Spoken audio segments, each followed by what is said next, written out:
Maheshwara staff ನಮಗೆ ಇಲ್ಲಿ ಬೆಕ್ಕಳೂರಿಗೆ allotment ಮಾಡಿದ್ದಾರೆ ಎಲೆಕ್ಷನ್ ಸಂಬಂಧ. ಇವಾಗ ಮೇಲೆ JDS ಹಾಗೂ BJP ಎರಡು ಮೈತ್ರಿಕೂಟ ಒಕ್ಕೂಟ ಆಗಿದಾವೆ. ಹೀಗಾಗಿ ಇಲ್ಲಿ ನಮಗೂ ಪ್ರಚಾರಾರ್ಥವಾಗಿ ಇಲ್ಲಿ ಬೆಕ್ಕಳೂರು ಕೊಟ್ಟಿರೋದ್ರಿಂದ ಇಲ್ಲಿ ನಾವು ಪ್ರಚಾರ ಬಂದಿದ್ದೀವಿ.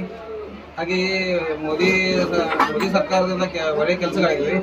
ಅದೇ ರೀತಿ ಅವರು ಮೇಲೆ ಆಚೆ ಬಂದರೆ ಇಲ್ಲೂ ಗಿರ್ನಾಳ್ ಹಾಗೂ ಬ್ಯಾಕ್ವರ್ಡ್, ಆಮೇಲೆ ಇದು ಬೊಮ್ಮನಾಳ್, ರಾಮಲಿಂಗ ಕೂಡ ಅವರು ನಮ್ಮ BJP ವತಿಯಿಂದ ಒಳ್ಳೆಯ ಕೆಲಸಗಳು ಮುಂದೆ ಆಗುತ್ತವೆ. ಅದೇ ರೀತಿ ಚಿಕ್ಕೋಡಿ ಕ್ಷೇತ್ರಕ್ಕೆ ಅನ್ನಸಾಬ್ ಜಿಲ್ಲೆಯವರು ನಿಂತಿದ್ದಾರೆ. ಅವ್ರಿಗೂ ನಾವು ಬೆಂಬಲಾರ್ಥವಾಗಿ ಎಲ್ಲರೂ ವೋಟ್ ಹಾಕಿ ಅವ್ರನ್ನು ಅತ್ಯಂತ ಬಹುಮತದಿಂದ ಆಶೆ ತರೋಣ. ಇಲ್ಲಿ ಎಲ್ಲ ಒಳ್ಳೆಯ ಕೆಲಸಗಳು ಮುಂದೆ ಅವರು ಮಾಡುತ್ತಾರೆ ಅಂತ ನಾವು ಆಸೆ ಪಡ್ತೇವೆ. ಬ್ಯಾಕ್ವರ್ಡ್ದಿಂದ ನಮ್ಮ ಪ್ರತಾಪನಗಳು ಹಾಗೂ ಶಿವರಾಜನಗಳು ಇವರೆಲ್ಲ ಪೂರ್ಣ ಪ್ರಮಾಣದ ಬಹುಮತದ ಬೆಂಬಲವಿದೆ ನಮ್ಮ ಅನ್ನಸಾಬ್ ಜಿಲ್ಲೆಯವರಿಗೆ.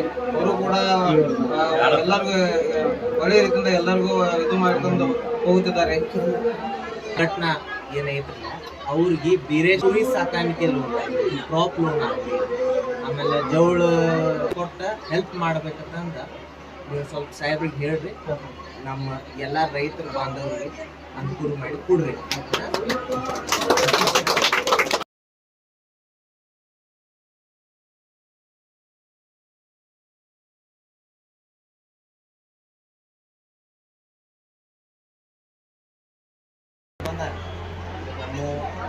ಕೆಲವೊಂದು ಪ್ರಶ್ನೆ ಇತ್ತು ತಿರ್ಗಾಡಕ್ಕೆ ಬಂದಾಗ, ನಮ್ಮ ಮನೆಗೆ ಬಂದಾಗ. ಈಗ ಅವರ ಆಶ್ವಾಸನೆ ಕೊಟ್ಟು ಹೋಗಿದ್ದಾರೆ.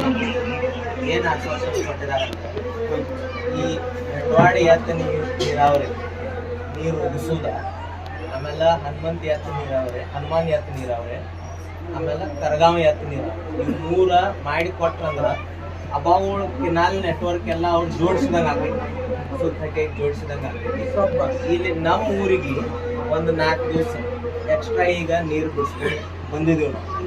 ಅವ್ರಂದ್ರೆ ಆಗೈತಿ. ಅದಕ್ಕೆ ಈಗ ಇಲೆಕ್ಷನ್ ಸಂದರ್ಭದಾಗ ನಮ್ಮ ಗ್ರೂಪ್ ನೀವೆಲ್ಲರೂ ಜೊಲ್ಲೆ ಸಾಹೇಬ್ ಮಾಡಬೇಕು. BJP ಈ ಸಲ BJP BJP ವಿರೋಧ ಇಲ್ಲ ನಾವು.